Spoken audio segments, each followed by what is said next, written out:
ज्या घटना घडलेल्या आहेत, नेरूळमधली घटना घडल्या, 2 तरुणींना शॉक लागलेला आहे आणि चुकीचं म्हणजे हलगर्जीपणामुळे एक गर्भवती महिलेचा मृत्यू झाला आणि एक जण व्हेंटिलेटरवरती आहे. काय परिस्थिती आहे आणि सर मीच बोललो. मी काय बोलतो, मीच परिस्थिती सांगितली. त्या हलगर्जीपणा एवढं मोठ्या प्रमाणात विषय परिस्थिती चालू असते अख्ख्या राज्यात. मला अशा ठिकाणी आल्यावर काय बोलायचं कळतच नाही. शॉक लागून 2 मुली बिचाऱ्या हॉस्पिटल बेडवर आहे महानगरपालिकेमध्ये. मुंबईमध्ये बघा, झाडं कोसळून लोक मरत आहेत, पॉटहोलमध्ये जाऊन लोक मरत आहेत. मी 2 दिवसापूर्वी त्या मी काय बोलायचं मला कळत नाही. शहर अध्यक्षाचा तो कोण भाजपचा चाटम, लोकांच्या मृत्यूवर हसतोय हा माणूस. काय काय बोलायचं काय, मी ह्या विषयावर काय बोलायचं. मला वाटतं की आपल्याला राग नाही येत का. मला कळतच नाही अशा विषयात काय करायचं.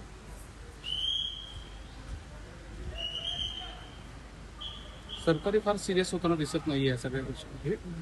नीचपणा चालू आहे, नीच. जेन्युइनली मला कळत नाही की नीचपणा चालू आहे. एक माणूस लोकांच्या मृत्यूवर हसतोय, त्याच्यापेक्षा घाण काय असू शकतं. सगळ्यात जास्त नगरसेवक तुमचे, सगळ्यात जास्त आमदार तुमचे, तुम्ही का हसताय. का तर 3 वर्ष निवडणुका नाही आहेत. हा असा निर्लज्जपणा मी आधी कधीच नाही बघितलं. मला जेन्युइनली वाटतं. तर त्या दिवशी मला वाटतं की ते संजय दिना पाटील पत्रकाराला शिव्या घातल्या, त्याच्यानंतर ज्या प्रकारे पत्रकार बांधवांनी त्यांच्या प्रेस कॉन्फरन्सवर बहिष्कार टाकला, मला जेन्युइनली बघून आवडलं. म्हणजे पत्रकारांमध्ये हिंमत आहे. माझी एवढीच तुम्हाला विनंती आहे की ही हिंमत महाराष्ट्रासाठी पण दाखवा. अशा नीच लोकांच्या नादीच लागू नका, जाऊच नका त्यांच्याकडे. हे जे तुमच्याकडे रस्त्यावर उतरून कामं करतायत, तुम्ही नाही गेला तर बघू ना किती दिवस करतात. तुम्ही दाखवताय म्हणून ते करतायत. त्यांना लाज नाही वाटत की ज्या लोकांनी निवडून दिलंय त्यांच्यासाठी आपण काम केलं पाहिजे मनापासून. हे दाखवणं बंद करा, बघू ना किती दिवस मनापासून करतात. आणि ह्याचं मला सगळ्यात जास्त वाईट वाटतं. हे मी आज येतोय, मला खरंच कळत नाही काय करायचं. मी या सगळ्यांच्या पाठीशी उभा आहे. त्यांना काय लागलं तर आम्ही आमचा पक्ष संपूर्णपणे आम्ही करू.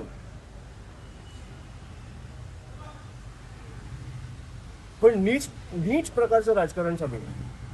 राज साहेबांनी पण खूप संताप व्यक्त केले हे सगळं पाहून. हो ऍब्सोल्युटली. होणार. तो व्हिडिओ बघून तुम्हाला राग नाही आला का. एक माणूस लोकांच्या मृत्यूवर हसतोय. नाही पण ह्याच्या पुढे काय बोलणार आहात. नवीमध्ये इथली घटना घडलेली आहे. ह्या घटना घडल्यानंतर जे डॉक्टर्स आहेत आणि जे याच्यामध्ये जबाबदार आहेत त्यांनाही पाठीशी घालण्याचा प्रयत्न आता प्रशासनाकडून आम्ही करून देणार नाही. मी या संपूर्ण परिवाराला भेटलो. मी पेशंट्सना, ते जे मुली आहेत त्यांना भेटू शकलो. मी आज जाऊन विचारलं, ज्यांना भेटायची इच्छा आहे त्यांना भेटेन. मला आज जाऊन केओस क्रिएट करायचं नाही आहे. ज्यांना भेटायची इच्छा आहे त्यांना मी भेटलो. परिवाराला सगळ्या परिवारांना भेटलो. त्यांना मी सांगितलं की आम्ही संपूर्णपणे तुमच्या पाठीशीवर, हे काही होऊन देणार नाही आम्ही. पण इकडे मला वाटतं एक खासदार कुठचा, मस्के आमदार कुठचा आहे. 2 आमदार बीजेपी. फोन केला त्यांनी इकडे, कोण नाही भेटायलाही आलं. 4 दिवस उलटीमध्ये. काय निर्लज्जपणा चालू आहे.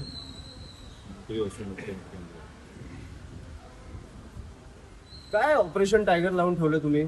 तुम्हाला लाज नाही वाटत. उघडपणे तुमच्या तोंडावर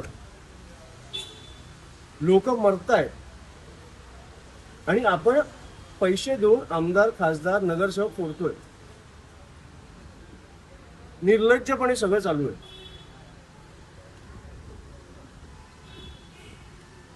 ह्या गोष्टी कव्हर करणं बंद करा, एवढीच माझी तुम्हाला विनंती आहे.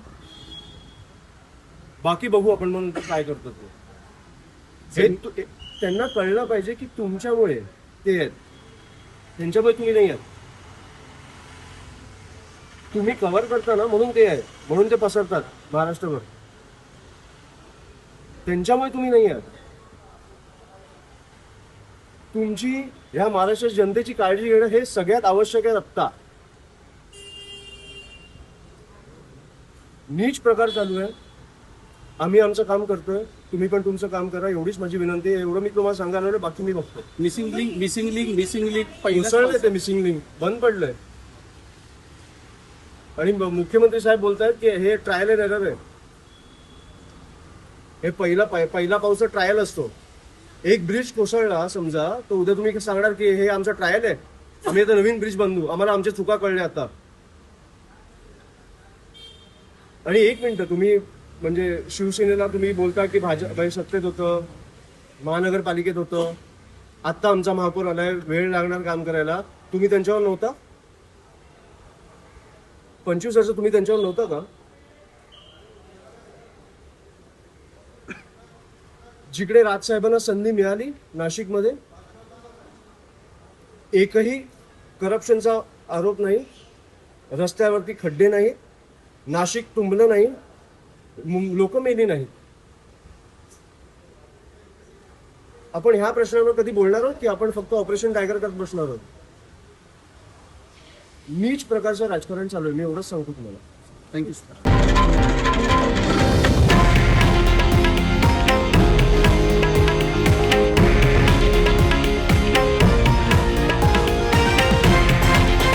हे आहे देशातील नंबर 1 न्यूज नेटवर्क आणि आपण पाहत आहात TV9 मराठी, एकमेव.